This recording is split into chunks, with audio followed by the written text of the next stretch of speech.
বন্ধুরা পুরনো AdSense account delete করার জন্য প্রথমত ক্রোম ব্রাউজারকে ইউটিউবটা ওপেন করে সেখানে ইউটিউব লোগোতে ক্লিক করে ম্যানেজ গুগল অ্যাকাউন্টে সেখানে জাস্ট টাচ করবেন। টাচ করার পরে আমাদের গুগল সেখানে চলে যাবে। গুগলে যে সেখানে আমরা 3 নম্বর যে অপশানটা ডাটা, ঠিক আছে, ডাটাতে গিয়ে সেখানে আমাদের গুগল ড্যাশবোর্ড যে অপশানটা রয়েছে গুগল ড্যাশবোর্ড, কারণ সেখানে আমাদের গুগলের সব কিছু এ টু জেড টাইটেলে সেখানে থাকে, যেমন অ্যাডসেন্স থেকে শুরু করে মনিটাইজেশন, কমেন্ট, সাবস্ক্রাইব সব থাকে। তো সেখানে গিয়ে আমরা ভিউ অল করে দেবো এবং সেখানে আমরা অ্যাডসেন্সটা আমরা সেখানে খুঁজে নেব। তো জাস্ট একটু নিচের দিকে স্ক্রল করলে জাস্ট একটু লোডিংয়ে সেখানে একটু লোডিংয়ে টাইম নিয়ে নেবে। তো আমরা সেই টাইমটা ওয়েট করে নেব।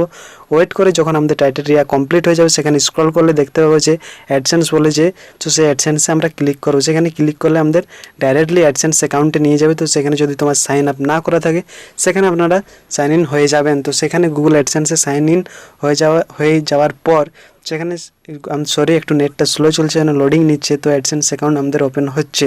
তো এখান থেকে ডাইরেক্টলি অ্যাডসেন্স অ্যাকাউন্টে আমাদের চলে যাবে। অলরেডি আমার অ্যাডসেন্স অ্যাকাউন্টটা কেন ডিলিট করছি, কারণ এই যে জিমেলটাতে আমার অ্যাডসেন্সটা অ্যাড করা আছে সেই জিমেলটা সেই ইউটিউব অ্যাকাউন্টে আমি কোনো ইউটিউব আপলোড ভিডিও করি না। তো সেই জন্য অ্যাডসেন্স অ্যাকাউন্টটা ডিলিট করে দেবো পার্মানেন্টলি।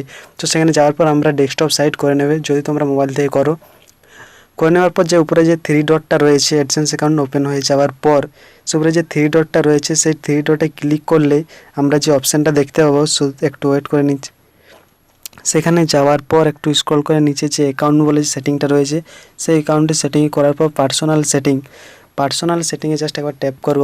পার্সোনাল সেটিংয়ে সেখানে আমার পার্সোনালি সংস্কৃত জিনিসযাত্রা, যেখানে আমার অ্যাড্রেস বলো, ফোন নাম্বার বলো, ব্যাঙ্ক লিঙ্ক সব এখান থেকে আছে। তো এখান থেকে ডিলিট হবে না। তো আমরা ঘুরে আবার যে এখানে 3 ডটটা রয়েছে সেই 3 ডটে আমরা ক্লিক করব। 3 ডটে ক্লিক করার পরে আবার স্ক্রল করে সেখানে গুগল অ্যাডসেন্স ইনফরমেশন যেটা রয়েছে সেখানে আমরা ক্লিক করব। তারপর ক্লিয়ার যে অ্যাকাউন্টটা রয়েছে জাস্ট ওখানে ট্যাপ করবো ক্লিয়ার, কারণ আমরা অ্যাডসেন্স অ্যাকাউন্টটা টোটালি ডিলিট করতে চাইছি। তো ক্লিয়ার অ্যাকাউন্টে ক্লিক করার পর সেখানে লোডিংয়ের জন্য একটু টাইম নিয়ে নেবে। তো তোমরা একটু ওয়েট করো। আর তোমাদের যদি ইন্টারনেট খুবই ভালো হয় তো সেখানে তাড়াতাড়ি চলে আসে। তো আমাদের লোডিং নিচ্ছে।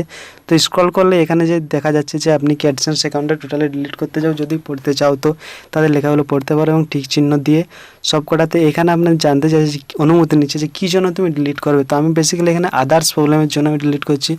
তারপর নিচে যে অপশানটা রয়েছে I have read and understand, তো সেখানে আপনার ঠিক চিহ্ন দিয়ে জাস্ট আবার কন্টিনিউতে ক্লিক করে দেবেন। এবং কন্টিনিউতে ক্লিক করলে সেখান থেকে তোমাদেরকে তোমাদের জিমেলটা লগ ইন করে রাখবেন, কারণ সেই জিমেলে তারা মেল পাঠাবে। তো সেই মেলটা ক্লিক করতে হবে। তো দেখছি তো বন্ধুরা অ্যাডসেন্স থেকে তাদের লিঙ্কটা আমাকে মেল করেছে। তো সেইখানে আমরা ক্লিক করে তাদের লিঙ্কে জাস্ট একবার ক্লিক করে দেবো। তো তোমরাও যে তোমাদের জিমেলে একটা লিঙ্ক আসবে, তো যে লিঙ্কটা এসেছে যে google.com অ্যাডসেন্স ক্যান্সেল অ্যাকাউন্ট, তো সেখানে জাস্ট লিঙ্কটা ক্লিক করবো। ক্লিক করলে সরাসরি আমাদের গুগল ক্রোম ব্রাউজারে চলে যাবে। তো সেখানে যেহেতু লেখাটা রয়েছে your account has been successfully ক্যান্সেলেড, তোমার অ্যাডসেন্স অ্যাকাউন্টটি টোটালি সেখান থেকে রিমুভ করে দেওয়া হয়েছে। তো তোমরা এভাবে তোমাদের পুরনো অ্যাডসেন্স অ্যাকাউন্টটা যেটা কোনো কার্যের নয় সেটা তোমরা ডিলিট করে দেবে এরকমভাবে। সো গাইস, খুবই ইজি ট্রিক্স ডিলিট করার। তো যদি ভিডিওটা ভালো থাকে তো like, comment, share and subscribe. বাংলাতে টেক রিলেটেড ভিডিও আমি ইউটিউব টিপস অ্যান্ড ট্রিক্স দেখার জন্য বং ইউনিট ইউটিউব চ্যানেলটা সাবস্ক্রাইব করা। তো দেখা হচ্ছে পরবর্তী ভিডিওতে। বাই।